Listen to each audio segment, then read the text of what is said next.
Cek.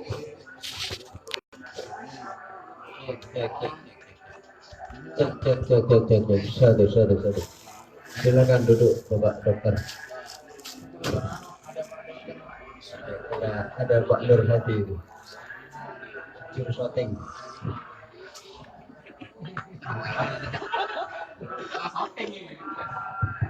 Assalamualaikum warahmatullahi wabarakatuh.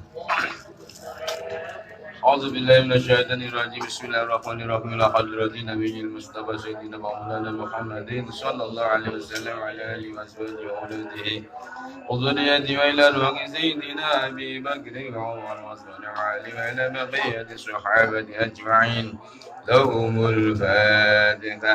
أعوذ بالله من الشيطان الرجيم بسم الله الرحمن الرحيم الحمد لله رب العالمين الرحمن الرحيم مالك يوم الدين إياك نعبد وإياك نستعين اهدنا الصراط المستقيم صراط الذين أنعمت عليهم غير المغضوب عليهم ولا الضالين آمين. ثم إلى جميع من الأنبياء والمرسلين والشهداء والصالحين والصحابة والتابعين والعلماء العاملين والمصدقين المخلصين وجميع المجاهدين بسبيل الله رب العالمين وجميع الملائكة المقربين خصوصا إلى سيدنا الشيخ محمد عبد القادر الجيلاني خصوصا لقد الشيخ محمد الغزالي إن الله يقدس أرواحه في الجنة ويولي درجاته فيها ويعد علينا من بركاته وعلومه في الدين والدنيا والآخرة لهم الفاتحة. بسم الله الرحمن الرحيم الحمد لله رب العالمين الرحمن الرحيم مالك يوم الدين إياك نعبد وإياك نستعين اهدنا الصراط المستقيم صراط الذين أنعمت عليهم غير المغضوب عليهم ولا الضالين آمين.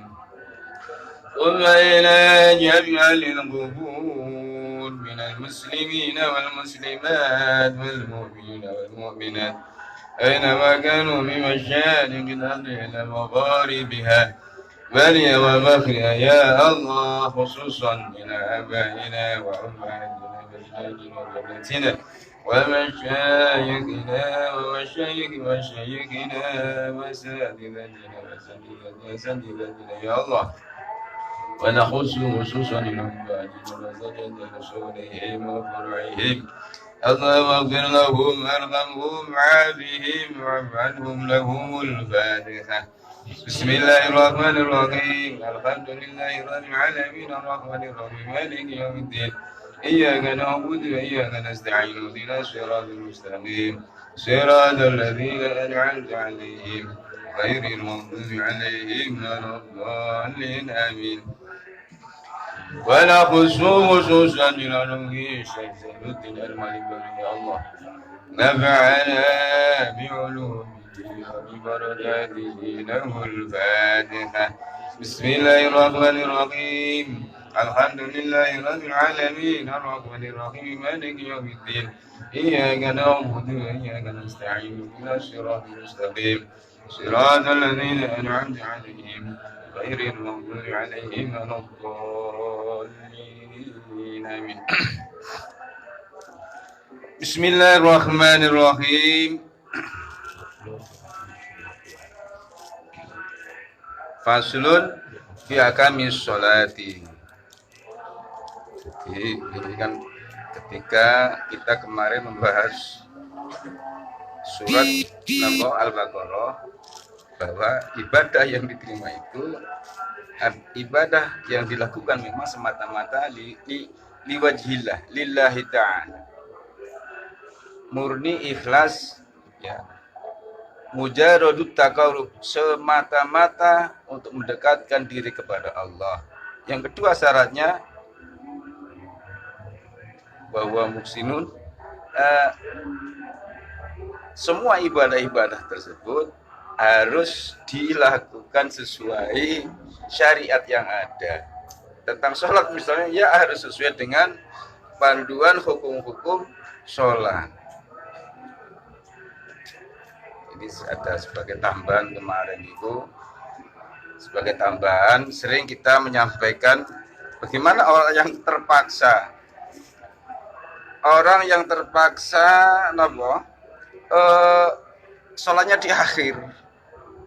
Sering kita sampaikan, ini hampir rata di kajian-kajian fikih itu diterangkan, barang siapa yang mendapati 1 rakaat maka dia terhitung sebagai sholat adaan. Termasuk di sarahnya kitab ini. Sarahnya kitab Irsyadul Ibad, sarahnya namanya Manahijul Imdad.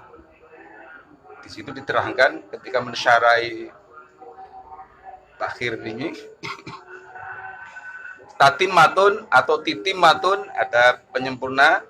Man waqa'a ba'da sholati fil waqti, ya, wa ba'dha kharijaha fal asahu annahu in waqa'a fi waqtiha, ya, ra'atu au aktsara fal jamu adaan li khabarin man adraka ra'atan min as-sholati faqad adraka as-sholata ai muadat. Barang siapa yang sebagian sholatnya tepat pada waktunya, ya, sebagiannya tepat pada waktunya dan sebagiannya di luar waktu. Jadi sing separuh nang dhuwur, sing separuh nang nggone asar. Fal asahu annahu in waqa'a fi waqtiha, ya, rakaatun au aksara. Menurut pendapat yang paling ashah, yang paling kuat, bahwasanya jika memang jatuh pada waktunya 1 rakaat saja, au aksara atau lebih, 1 rakaat atau 2 rakaat, yang minimal 1 rakaat. Fal jami'u, ya, ada, seluruhnya itu menjadi ada. Jadi misalnya panjenengan sholat zuhur, baru sampean dapat 1 rakaat, nggih, panjenengan dapat 1 rakaat, terus 2 sujud, panjenengan berdiri, ya hakikatnya 2 sujud itu. Terus sampai berdiri, masuklah waktu asar. Nah, ini panjenengan terhitung ada. Di khabarin, ini didasarkan oleh hadis, man adraka rakaatan minas sholati faqad adraka as-sholatah. Man, barang siapa adraka yang mendapati man rakaatan akan 1 rakaat saja minas sholat, dari sholat, faqad adraka, maka sungguh telah mendapati man as-sholat, akan sholat secara keseluruhan. Mu'adatan, artinya sholatnya itu dihitung sebagai sholat adaan, sholat yang tepat pada waktunya. Ini banyak beberapa keterangan di serata kajian fikih Syafi'iyah itu seperti itu. Tetapi kita berharap jangan walaupun itu sah, tapi itu satu nopo, ya, menggambarkan orang yang tidak memelihara sholat. Sembrono. Bismillahirrahmanirrahim. Bismillahirrahmanirrahim. Fasulun fi ahkami sholati. Fasal, ini fasal fi ahkami sholati, membahas tentang hukum-hukum sholat, hukum-hukum yang terkait dengan sholat. Syurutuha, okay. Jadi nanti ada syarat, ada fardu atau rukun. Ya, banyak ibadah-ibadah itu termasuk ini sholat, ada syarat. Syarat itu sesuatu keharusan yang harus ada dalam sebuah ritual atau ibadah, tetapi di luar acara inti. Ini belum acara inti. Prasolat itu harus ada, dipenuhi syarat-syarat itu. Maka kalau syarat-syarat ini tidak dipenuhi, ya tersebab nanti acara intinya sholatnya itu, ya, otomatis batal atau tidak sah, karena memang prasyarat ini tidak dipenuhi. Maka ini mutlak harus dipenuhi syarat-syarat yang ada. Karena syarat ini keabsahan sholat itu rukun nanti dimulai dari takbir sampai uluk salam itu tergantung sejauh mana syarat telah terpenuhi. Jadi syarat itu di luar acara inti, tetapi satu keharusan juga. Seperti halnya syarat nikah. Syarat nikah ada itu seperti secara umum syarat-syarat seperti itu. Ada syarat nikah, ada rukun nikah. Syarat nikah apa? Pertama, harus ada laki-laki dan perempuan. Itu syarat. Tidak boleh yang satu laki-laki, yang satunya laki-laki. Orang memenuhi syarat. Terus di sana nanti tidak ada hubungan kemahraman. Baik mahram lin nasab, lil musyawarah kemertuaan atau lil doa persusuan. Dicek, diteliti, tidak ada kemahraman seperti itu. Kalau ini didapati ternyata selidik demi selidik ada kemahraman, ya otomatis syarat tidak terpenuhi, tidak bisa dilangsungkan. Termasuk syarat juga si orang yang mau nikah itu tidak dalam badan ihram haji, otomatis batal. Termasuk syarat juga perempuan yang dikawini itu bukan perempuan yang nomor 5. Maksimal kan orang boleh hanya maksimal sampai 4. Lagi ada rabi maneh yang kelima. Ya otomatis syarat-syarat seperti itu. Nah nanti setelah syarat terpenuhi maka masuk ke rukun. Sebagaimana halnya sholat seperti itu juga. Bismillahirrahmanirrahim fi ahkami sholati, menerangkan tentang hukum-hukum terkait sholat. Syurutuha, adapun syarat-syaratnya sholat, satru rajulin wa amatin ma baina suratin wa rukbatin, ya, wa khurratin wa wajhin wa kafi minan a'la wal jawanibi bimalayaki allauna. Syurut ada syarat-syaratnya sholat. Satru rajulin adalah menutupinya seorang laki-laki, wa amatin dan seorang perempuan budak. Perempuan budak ini harus menutup aurat.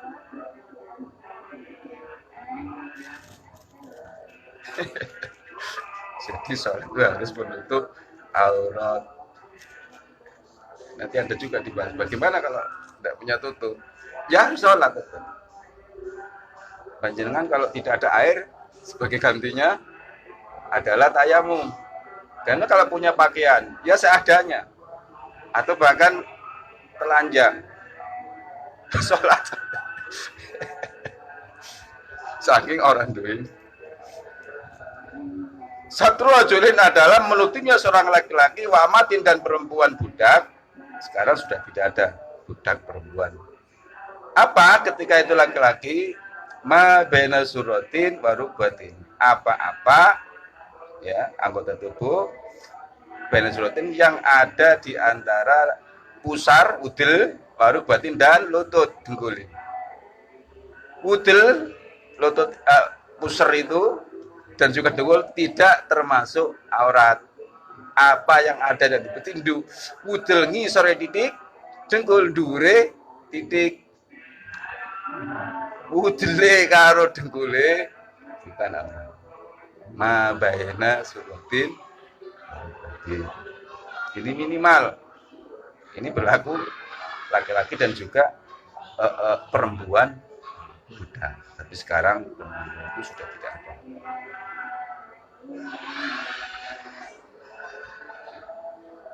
Bakhuratin ya. Dan harus menutupi seorang perempuan merdeka baru wajihin wakafin selain wajah dan telapak tangan. Bagi perempuan ini menutup aurat itu seluruh tubuhnya kecuali wajah dan telapak tangannya. Menutup aurat dimaksud dari mana? Minal a'la wal jawanibi, dari arah atas dan samping-samping. Ini harus tidak terlihat. Kok misalnya kalau dari bawah terlihat, itu tidak dianggap sebagai lu sampai jadi menutup kas ngisor kok ketok, ya tetap dianggap menutup aurat. Yang dimaksud menutup ini tidak terlihat dari atas ataupun dari samping. Dari atas dan atau dari samping. Tidak dari bawah. Bima dengan apa-apa, bima dengan apa-apa, artinya ya pakaian apa saja, layaki yang tidak bisa menceritakan atau tidak bisa menggambarkan ma'alauna akan warna. Kain dimaksud sebagai penutup itu kain-kain yang berfungsi menutup. Jadi nek kulitnya putih ya tidak bisa menceritakan kulitnya putih, tutup. Nek ketok putih bisa cerita namanya kan? Oh, kok putih gue, wis kelambenan tapi ketemu putih, kok mulus gue.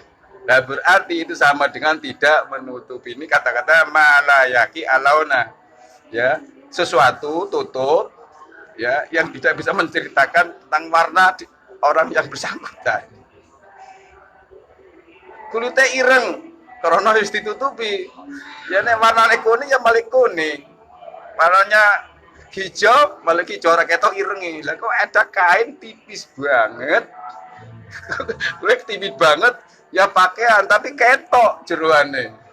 Nek sing ireng ya ireng, putih ya putih. Nah itu belum berfungsi sebagai menutup. Ini sedemikian rupa. Menutup dimaksud dari arah atas dan samping yang tidak bisa menyertakan atau warna itu benar-benar tertutup. Karena banyak jenis-jenis pakaian ini yang ada yang tipis-tipis dan seterusnya.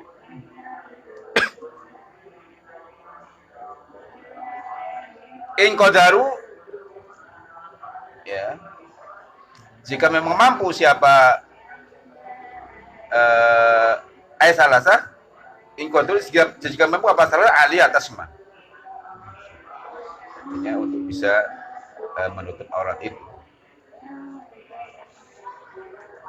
Ya, ini yang dimaksud ikodaru salasa, maksudnya seorang laki-laki, perempuan amat dan perempuan merdeka. Yang kedua, ini syaratnya yang pertama menutup aurat. Yang kedua, watawajjuhun lil qiblati, watawajjuhun dan menghadap lil qiblati ke arah kiblat. Jadi kalau panjangan posisi di Mekah, di Ka'bah itu harus benar-benar menghadap. Kalau kita jauh, ya pokoknya arah-arah, kira-kira arah kiblat.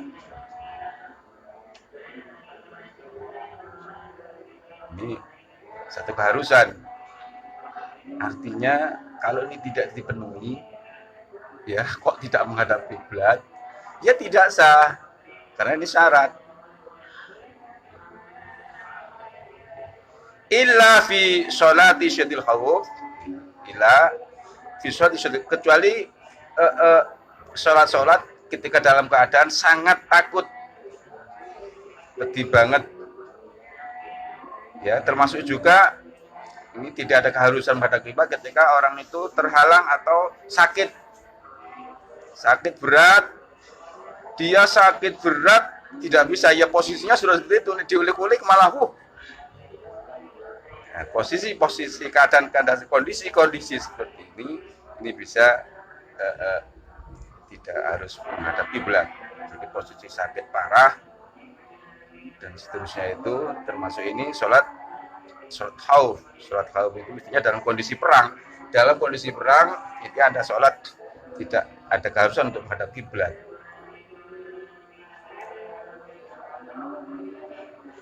Jadi kemana arah, ya, kemana arah yang diduga aman. Kalau sampean menghadap ke barat, sampean takut, khawatir, terancam harta benda sampean dicuri orang, atau yang diancam itu harta benda atau jiwa. Itu hal-hal yang menimbulkan dampak seperti itu, merugikan kepada jiwa dan atau harta. Ini panjangan boleh. Aku tak karo nggoni. Itu nyaku.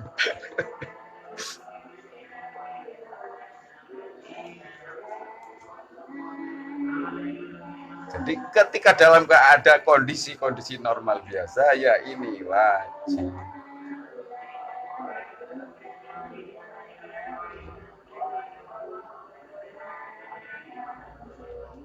Bagaimana kalau misalnya panjenengan di suatu tempat yang gelap sampai tidak tahu, ya kira-kira saja.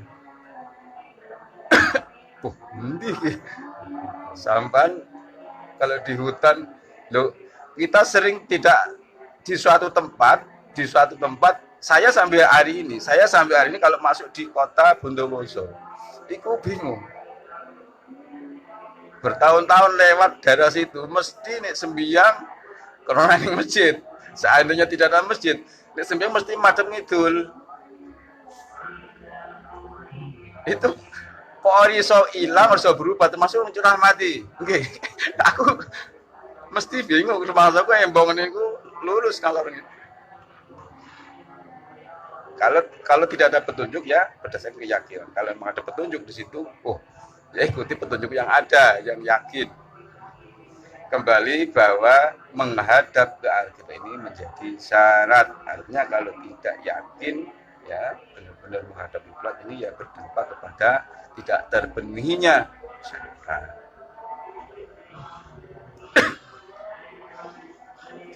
Wanafli safarin, ini pengecualian yang tidak ada keharusan untuk menghadap kiblat kecuali dalam syahatul khauf, dan juga dalam kondisi sholat sunat di perjalanan yang diperbolehkan. Wanaflin safarin mubahin, ya, sholat sunat yang dimubahkan, perjalanan dimubahkan artinya perjalanan yang memang tidak dalam kegiatan atau perjalanan dalam rangka maksiat. Artinya perjalanan yang juga dibolehkan untuk mengqashar sholat. Mengqashar sholat karena merupakan rukhsah atau dispensasi hukum, bisa menjamak, ya mengqashar dan seterusnya. Itu memang perjalanan itu bukan perjalanan yang dalam rangka maksiat, harus mubah, yang dibolehkan. Nah, ini termasuk panjenengan sedang perjalanan ini mengerjakan sholat sunat, ya, ya, tidak harus menghadap kiblat.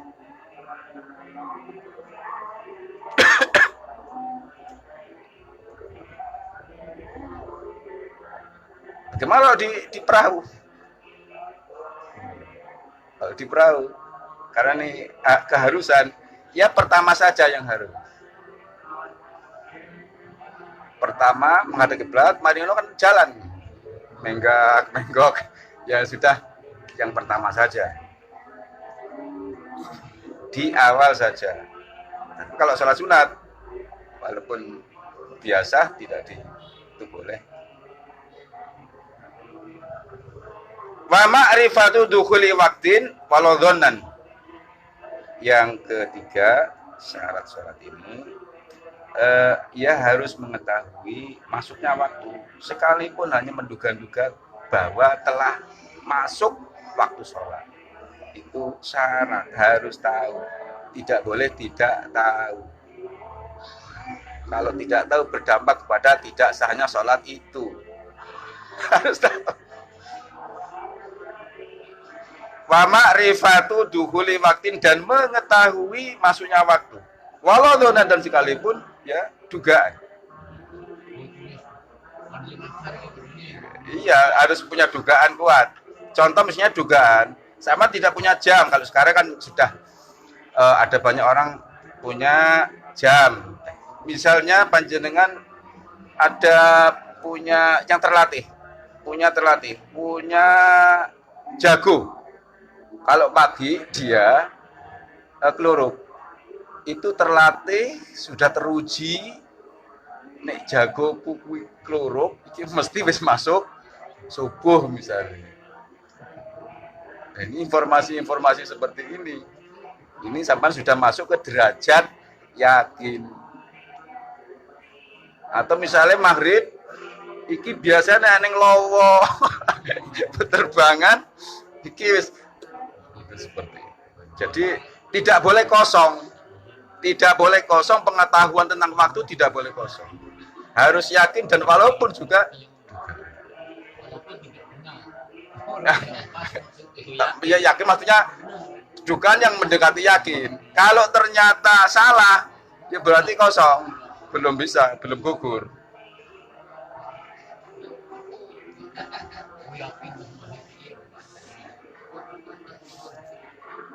Ini mengetahui waktu. Termasuk bagaimana misalnya ketika sholatnya orang yang ada di daerah kutub. Daerah kutub itu yang tidak tentu. Dure kapan, sore kapan. Waktunya bisa panjang banget. Bagaimana?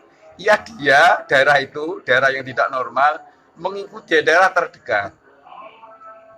Asarnya, jadi kan, inna sholata, artinya sholat itu didasarkan, kewajiban sholat itu dengan waktu. Artinya didasarkan oleh masuknya waktu. Kalau belum waktu zuhur, ya ada kewajiban untuk sholat zuhur. Terkait telah masuknya waktu itu, maka mengetahui waktu menjadi wajib. Ya, bagaimana orang yang di kutub itu? Angger bengi ya suwe banget. Nah ini zuhurnya, asalnya dan seterusnya itu mengikuti daerah normal terdekat. Jadi ini karena kowe peteng yang daerah nama dari kutub. Kalau tiba nang daerah sebelah itu teleponan, Mas, wis zuhur iki. Baru sholat. Oh ini kan si peteng yang gon mah orang genah. Ini daerah-daerah seperti itu. Ini kembali betapa pentingnya mengetahui bahwa telah masuk, tahu, yakin waktu ini telah masuk zuhur, asar dan seterusnya. Juga sampai informasi dari binatang nih wow bisa diganggu. Mana informasi orang yang pinter coyo. Eneng wong ngalim udah tukang gawe cerita bohong. Mas, iki masuk zuhur. Iya tah? Iya kok. Nah, ini orang ini bisa dipercaya, wongnya temenan, orang tahu guyonan. Nek ngomong ya ngomongnya jujur. Sampai mengikuti ini namanya sampai sudah punya pengetahuan. Di dasar. Kembali panjenengan punya dasar di dalam hati yakin bahwa telah masuk waktu sholat.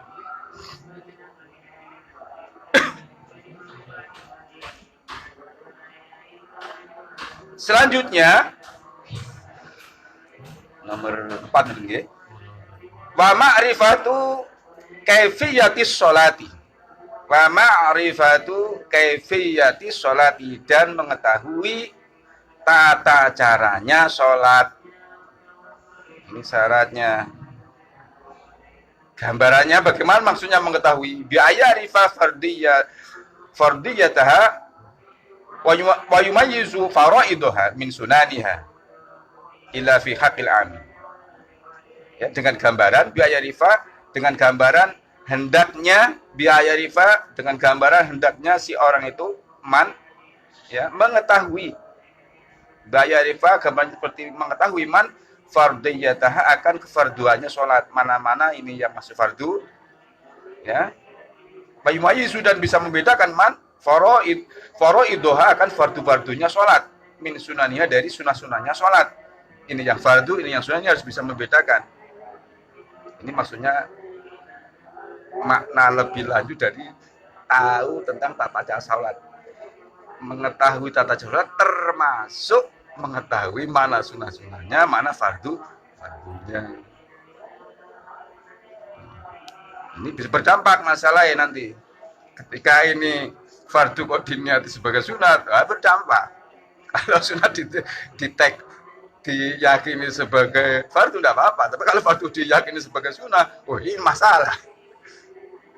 Ini harus diketahui. Kecuali illa fi haqqil ami, kecuali bagi haknya orang yang memang tidak tahu. Ya. Idza lam yaqsid, ketika tidak menyengaja siapa ami an-nafla akan sunnah tadi itu bima dengan apa-apa huwa yang adapun ma fardu adalah fardu. Dengan catatan orang yang bodoh ini tidak sampai menduga, ya, meyakini bahwa yang sunat ini sebagai fardu. Kalau tidak seperti itu, artinya kalau seperti itu ya ini berdampak kepada tidak sahnya sholat itu. Tata cara sholat ini sedemikian rupa ini wajib diketahui karena ini syarat. Maka ketika tidak tahu tata caranya, ya sholatnya tidak diterima. Karena ini syarat, harus tahu persis ya berapa yang fardu-fardu atau rukun-rukun sholat itu. Pinten dan pitulas nggih. Dan pitulas terkenal niku kan.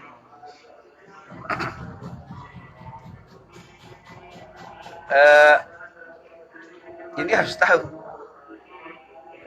Ya.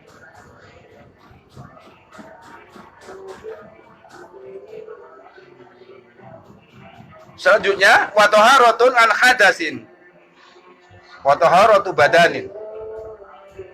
Yang selanjutnya yang kelima atau keenam ini dia harus suci dari hadas. Ya, baik hadas kecil maupun hadas besar. Ini termasuk yang dimaksud ibadah yang diterima itu orang yang melakukannya secara ikhlas dan wa muhsinun, artinya dilakukan dengan baik. Maksudnya ini sesuai dengan panduan. Aku wis iso ikhlas tapi sholat kok orang pakai wudu. Ya, orang sesuai panduan, orang memenuhi syarat, ya tidak diterima. Loh, aku padahal ikhlas kok orang wudu kepiye? Iya, harus suci dari hadas, baik hadas kecil yang wudu ataupun hadas besar. Wa taharatu badanin, dan harus suci badannya.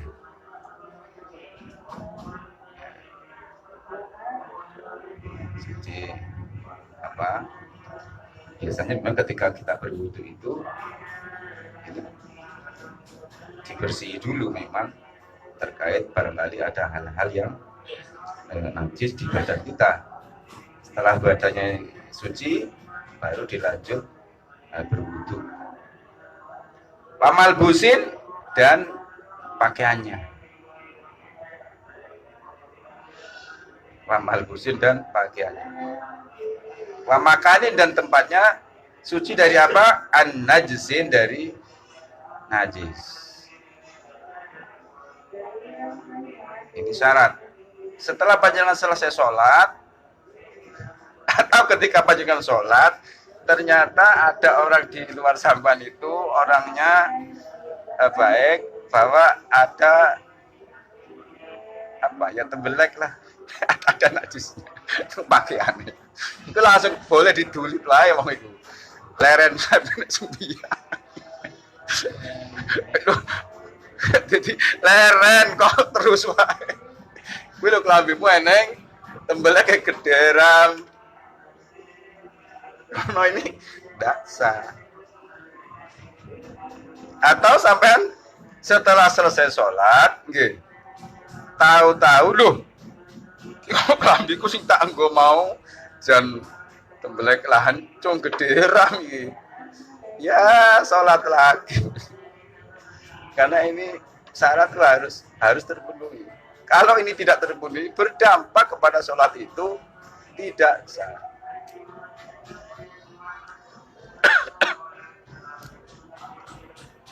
Pakaiannya, badan kita, pakaian kita, tempatnya dari najis.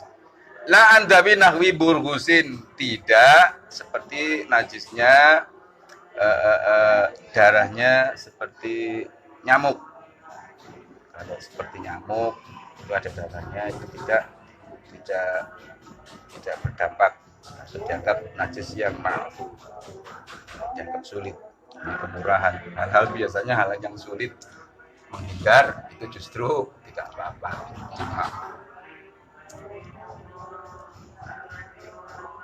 Wadumlin dan udun. Udunan itu ada netes, ya pokoknya tidak terlalu banyak, ya pokoknya yang sedikit. Wakajmin dan darah dari bekam, cantuk. Waing kasrus dan sekalipun banyak apa dam. Ini terkait tiga tadi itu, darahnya nyamuk, terus udun, bekas cantuk. Ini walaupun agak banyak, ini dimaaf, tidak membuat masalah. Tetapi dengan catatan bi ghairi fi'lihi, dengan tanpa disebabkan oleh perbuatannya man. Nek diutek-utek nang sama dewek. Ini game harus dipahami. Ini darah ini bukan perbuatan kita. Metu dewek, nek putun iki moro-moro wis dibersih, moro metu dewek. Bukan oleh perbuatan kita diplototi nang sampean dewek. Ada gerakan sampean berdampak. Lah wis dibersih, sampean lagi iki deler, walaupun akeh. Pokoknya bukan diutek-utek oleh sampean. Termasuk yang tiga niku. Napa? Nyamuk ini nyokot. Teplak. Maksudnya ini sampai nyokot orang teplak. Iki menyisakan darah di situ. Tapi sekali diteplak sampean. Dan bagaimana kalau diteplak ini? Kan perbuatan sampean ini berdampak. Niki.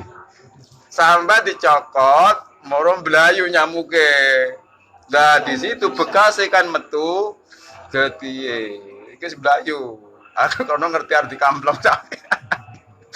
Cekit mblayu metu getiye. Walaupun akeh pokoknya iki ulahnya nyamuk, bukan oleh ulah sampean. Ini nah, gimana?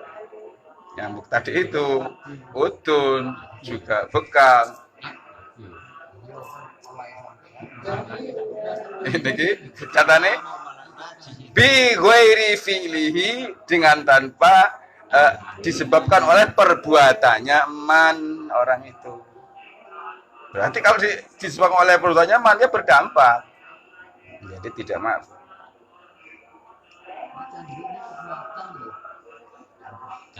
Maksudnya setelah dicantuk, wis dibersih, metu maneh. Kados udun niku wae. Nah ini kita tidak bisa mengendalikan ini. Ini dimak. Mungkin sing sulit nih. Yang ini kan maknanya udun termasuk koreng-koreng itu kan banyu gitu kan.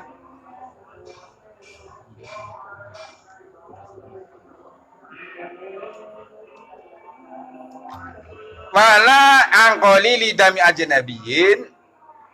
Nggih. Nggih.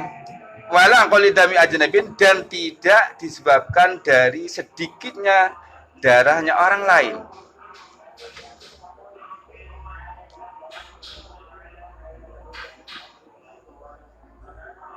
Ghairi nahkabin, yang selain seumpama darahnya anjing, pada minahwi khaidin, dan darahnya seperti darahnya khaid. Jadi kalau walaupun sedikit, itu darahnya orang lain. Darah orang lain, eneng darah ditempelno nang sampean walaupun sedikit, ya berdampak.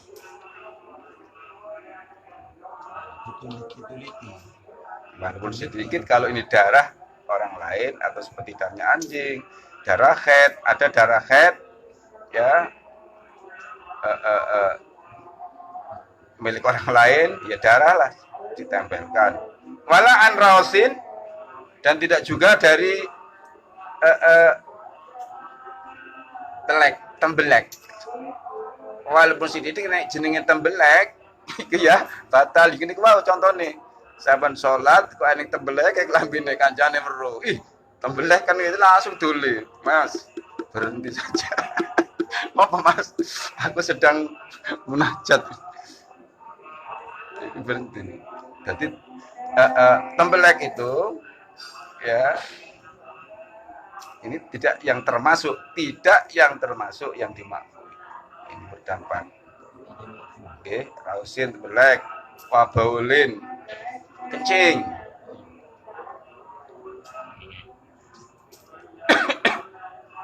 Napa? Wabaulin nahwi khufasin. Wabaulin nahwi khufasin dan seperti kencingnya seperti seumpama kelelawar. Kelelawar niku napa? Ya kampret lah. Kampret moro-moro ngecerit sama dia sembiang, moro kampret liwat cerit. Waduh. Tanda apa kok kencing kampret.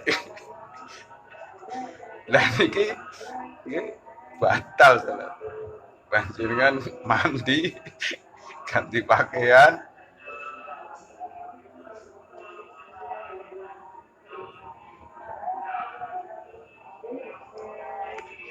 wain kasuro dan sekalipun banyak. Wayufa dan dimakfu ini termasuk jenis-jenis yang dimakfu.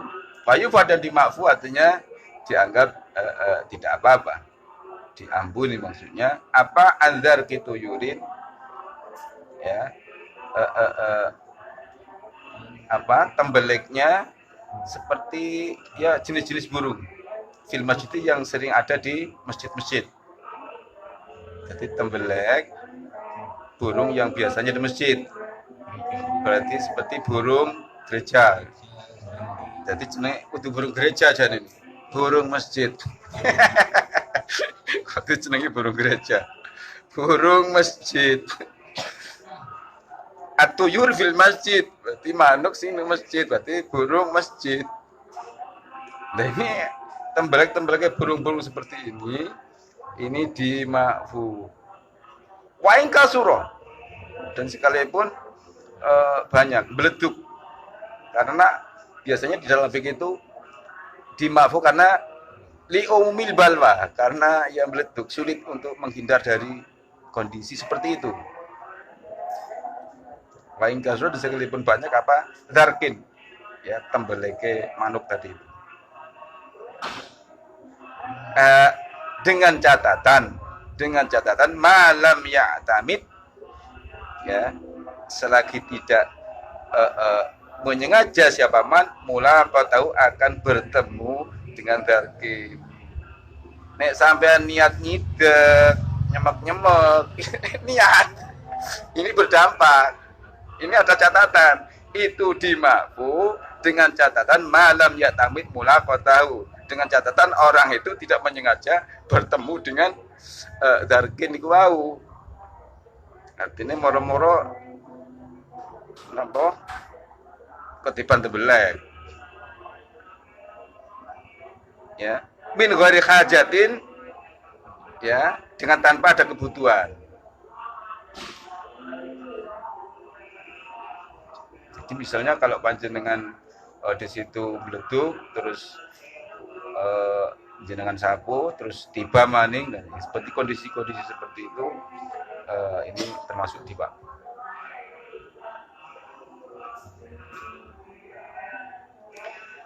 Walam yakun dan tidak ada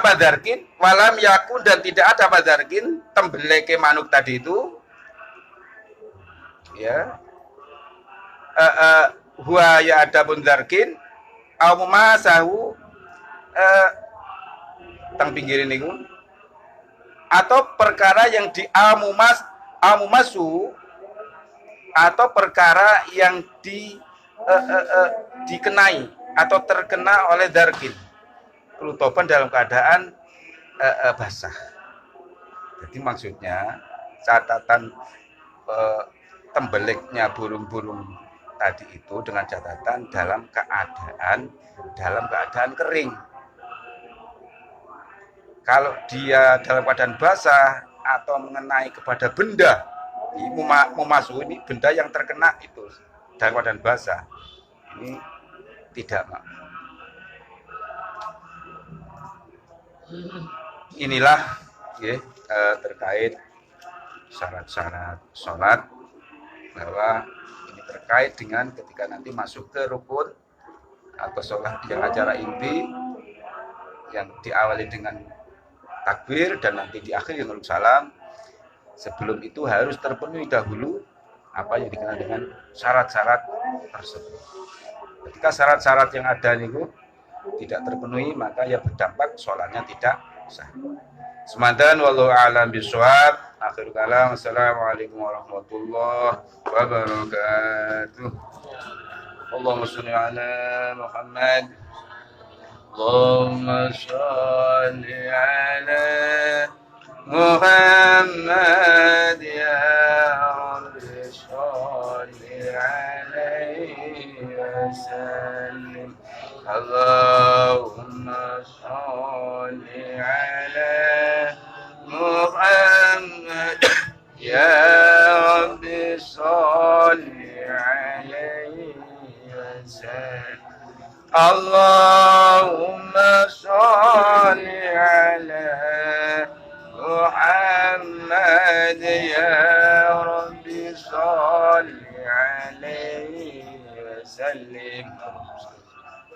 Orang cek itu masuk